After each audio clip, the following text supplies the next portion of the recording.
నహ్మదుహు నుసల్లి అలా రసూలిల్ కరీం అమ్మాబాద్ ఫౌజ్ బిల్లాహి మినష్ రజీం బిస్మిల్లాహిర్ రహమానిర్ రహీం. అనంత కరుణామయుడు అపార కృపాశీలుడు అయిన అల్లాహ్ పేరుతో ప్రారంభిస్తున్నాను. ఐ డ్రీమ్ ప్రేక్షక మహాశయులకు అస్సలాము అలైకుం వరహమతుల్లాహి వబర్కాతుహు. దైవ శాంతి కారుణ్యానుగ్రహాలు మనందరిపై కురియుగాక. పవిత్ర రంజాన్ మాసాన్ని పురస్కరించుకుని మనం రంజాన్ సందేశాన్ని వింటూ వస్తున్నాము. ఈరోజు మనం దైవానికి సంబంధించి ఆయనను వేడుకునేటువంటి విషయంలో కలిగి ఉండవలసినటువంటి కొన్ని నియమ నిబంధనలను తెలుసుకునే ప్రయత్నం చేద్దాం. మొదటి విషయం ఏంటంటే, అల్లాహ్ మనకు ఈ జీవితాన్ని ప్రసాదించాడు. ఆయుష్ అనేటువంటిది ఆయన ఇచ్చినటువంటి ఒక అనుగ్రహం. ఆరోగ్యం అనేది కూడా ఆయన ఇచ్చినటువంటి మహదానుగ్రహం. అయితే జీవితం అనేక అంశాలతో అనేక విషయాలతో కలిసి ఉంటుంది కాబట్టి ఇందులో సుఖదుఖాలు, అలాగే లాభ నష్టాలు, సంతోష విషాదాలు ఇవన్నీ కూడా జరుగుతూ ఉంటాయి సహజంగా. అయితే ఇక్కడ విషయం ఏంటంటే, దైవ విశ్వాసి కూడా ఒక్కొక్కసారి నైరాస్యానికి గురవుతూ ఉంటాడు, నిరుత్సాహపడుతూ ఉంటాడు. ఈ నిరుత్సాహం, ఈ నైరాస్యం అతన్ని ఎంతవరకు తీసుకెళ్ళిపోతుంది అంటే డిప్రెషన్కి లోనైపోతాడు, అలాగే స్ట్రెస్కి గురైపోతాడు. మానసికపరమైనటువంటి అనేక ఒత్తిళ్ల వల్ల మనిషి ఆరోగ్యాన్ని పాడు చేసుకుంటాడు, అలాగే విశ్వాసంలో కూడా బలహీనుడైపోతూ ఉంటాడు. వీటికి ప్రధానమైనటువంటి కారణం ఏమిటంటే దైవం పట్ల విశ్వాసంలో బలహీనత. దైవం ప్రతీదీ చేయగల సమర్థుడు. లాభ నష్టాలు, జీవన మరణాలు, ఆరోగ్య అనారోగ్యాలు ఆయన వల్లే సాధ్యమవుతాయి అనేటువంటి విషయంలో అవగాహనలో ఉన్నటువంటి బలహీనతే దీనికి ప్రధానమైన కారణం. ఉదాహరణకి, మనం కోరికలు ఏదైనా కోరినప్పుడు అవి నెరవేరకపోతే మన యొక్క ఏవైతే యాంబిషన్స్ ఉన్నాయో ఆ వాటి వరకు మనం చేరుకోలేకపోతే మనం ఒక్కొక్కసారి చాలా నిరుత్సాహపడుతూ ఉంటాం. అయితే కొన్ని విషయాల్లో మనం కొన్ని దైవానికి సంబంధించి, దాసులకు సంబంధించినటువంటి కొన్ని విషయాల్ని మనం చాలా జాగ్రత్తగా అవగాహన చేసుకుంటే వీటిని మనం అధిగమించగలుగుతాం. అనేక బలహీనతల నుంచి కూడా మనం బయటపడగలుగుతాం. ఉదాహరణకి, మన విశ్వాసం ఎలా ఉండాలి అంటే, అల్లాహ్ నాకు అత్యంత శ్రేయస్సును కోరుకునేవాడు. అంటే అల్లాహ్ కంటే నా శ్రేయస్సును కోరుకునేవాడు మరొకడెవడూ లేడు. నా శ్రేయస్సును ఎక్కువగా ఆయనే కోరుకుంటాడు. ఇది దైవం పట్ల మనకు ఉండవలసిన నమ్మకం. ఎప్పుడైతే దైవానికి సంబంధించి ప్రపంచంలో అందరికంటే ఎక్కువగా నా శ్రేయస్సును కోరుకునేవాడు దేవుడే అని మనం అనుకుంటామో, అప్పుడు దేవుడు పెట్టేటువంటి ఏ పరీక్షనైనా సరే మనం సునాయాసంగా ఎదుర్కోగలం. ఉదాహరణకి చూడండి, తల్లి బిడ్డను చాలా ఎక్కువగా ప్రేమిస్తుంది. ఆ బిడ్డకు అనారోగ్యం చేకూరితే ఆ బిడ్డను తీసుకెళ్ళి హాస్పిటల్కి వెళ్తుంది. డాక్టర్ని చూడగానే పసివాడు ఏడుస్తూ ఉంటాడు. ఆ పసివాడుని టెస్ట్ చేసిన తర్వాత డాక్టర్ గారు ఇంజెక్షన్ దగ్గర తెస్తున్నప్పుడు ఆ పిల్లవాడు ఇంకా ఏడుపు ఎక్కువ మొదలెడతాడు. కానీ ఆ బిడ్డ తల్లి బిడ్డను గట్టిగా పొదిగి పట్టుకుని ఏం చేస్తుందంటే ఆ డాక్టర్ చేత ఆ సూది మందు పొడిపిస్తుంది, ఇంజెక్షన్ చేయిస్తుంది. కానీ ఆ పసి హృదయంలో ఏముంటుందంటే, తల్లి కూడా ఇలా చేసిందే, డాక్టర్ ఇలాగ నన్ను ఇంత బాధ పెట్టింది అని చెప్పి ఆ పసి హృదయం అనుకోవచ్చు బహుశా, ఎందుకంటే దానికి తెలియదు కాబట్టి.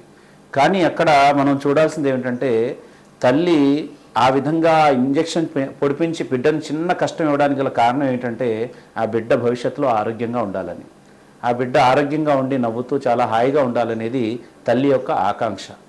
అందుకనే మహాప్రవక్త ముహమ్మద్ సల్లల్లాహు అలైహి వసల్లం ఏమన్నారంటే, ఒక బిడ్డ పట్ల తల్లికున్న ప్రేమ కంటే 70 రెట్లకు పైగా ప్రేమ దేవునికి తన దాసులపై ఉంది అని ప్రస్తావించడం జరిగింది.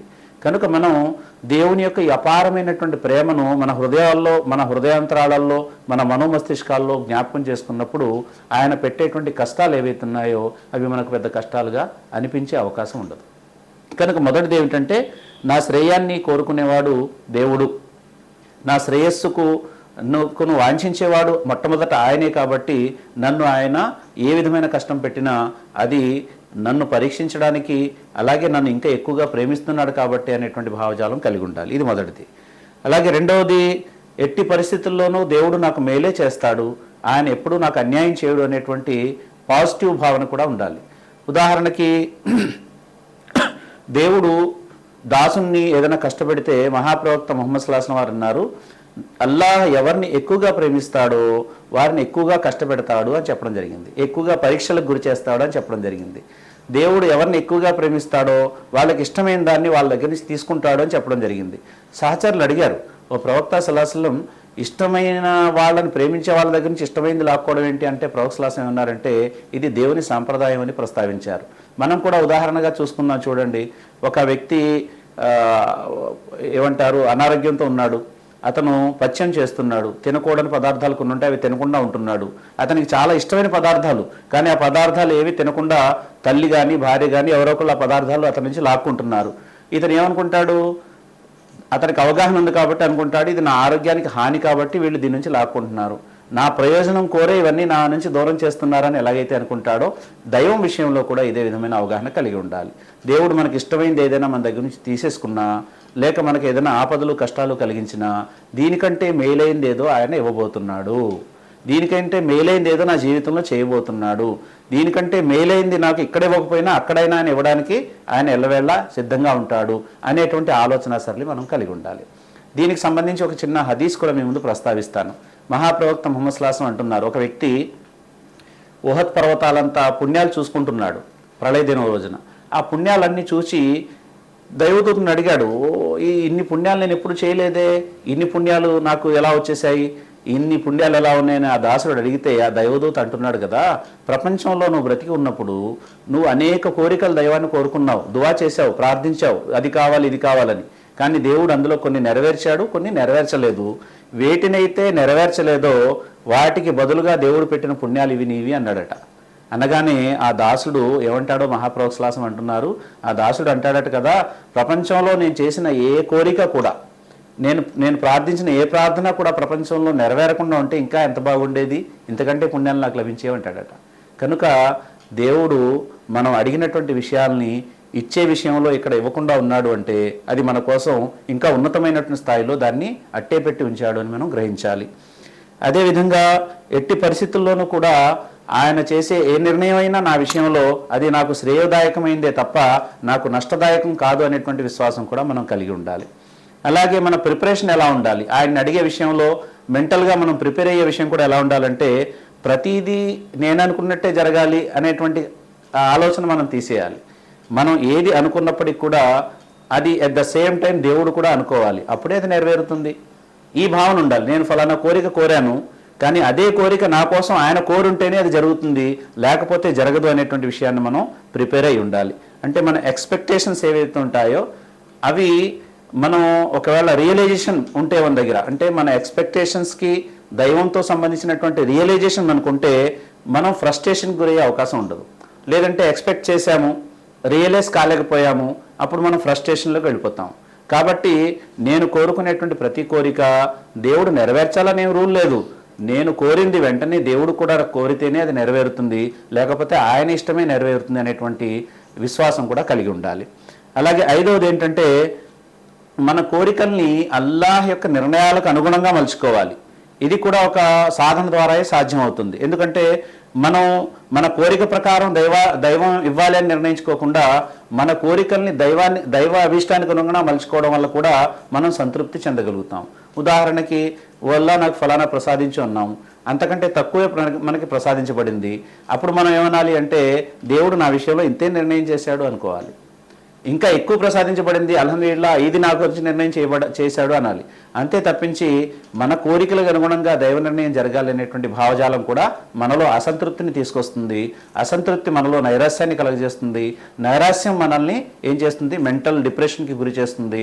ఆ తర్వాత లేనిపోని మానసిక వ్యాధులు, ఆ తర్వాత అనేక రకాలైనటువంటి ఇబ్బందులు మనకు మొదలవుతాయి. కాబట్టి దైవం పట్ల పాజిటివ్గా మనం ఆలోచించాలి, ఇది మొదటి విషయం. అలాగే మరొక ప్రధాన మాట ఏమిటంటే చాలామంది దేవుని విషయంలో కండిషన్స్ పెడుతూ ఉంటారు, కండిషనల్ ప్రార్థనలు చేస్తుంటారు. నాకు నువ్వు ఆ పని చేసి పెట్టు, నేను ఇలా ఉపవాసం ఉంటాను, నాకు ఫలానా పని చేసి పెట్టు, ఇద్దరికి దాన ధర్మాలు చేస్తాను. ఈ కండిషన్స్ పెట్టి దేవుడిని ఆరాధించడం మానుకోవాలి. మనం చేయాల్సిన మంచి పనులు చేస్తూ ఉండాలి. ఏదైనా మంచి పని చేసినప్పుడు దైవాన్ని దానికి ప్రతిఫలం ఇవ్వాలని ప్రార్థన చేయాలి.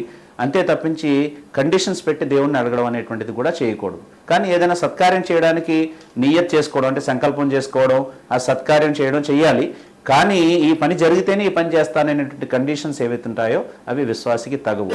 కనుక ప్రియమైన ప్రేక్షక మహాశైలారా, దైవం పట్ల, దైవం ఇచ్చేటువంటి అపారమైన అనుగ్రహాల పట్ల మనం నిరాశ చెందకూడదు. అదేవిధంగా దైవం ఏది చేసినా మనకు శ్రేయస్సునే చేస్తాడు, మన మంచినే కోరుకునేవాడు. ఆయన్ని మించినటువంటి శ్రేయోభిలాషి, ఆయన కంటే ఎక్కువ శ్రేయాన్ని కోరుకునేటువంటి వారు ఎవరు కూడా లేరనేటువంటి విశ్వాసమే మనల్ని ముందుకు నడిపిస్తుంది. అల్లా మీకు, నాకు, మనందరికీ కూడా పాజిటివ్గా ఆలోచిస్తూ పాజిటివ్గానే జీవితం గడిపే భాగ్యాన్ని ప్రసాదించుగాక. వాఖరుద్దావానా అల్హమ్దులిల్లాహి రబ్బిల్ ఆలమీన్. వస్సలాం.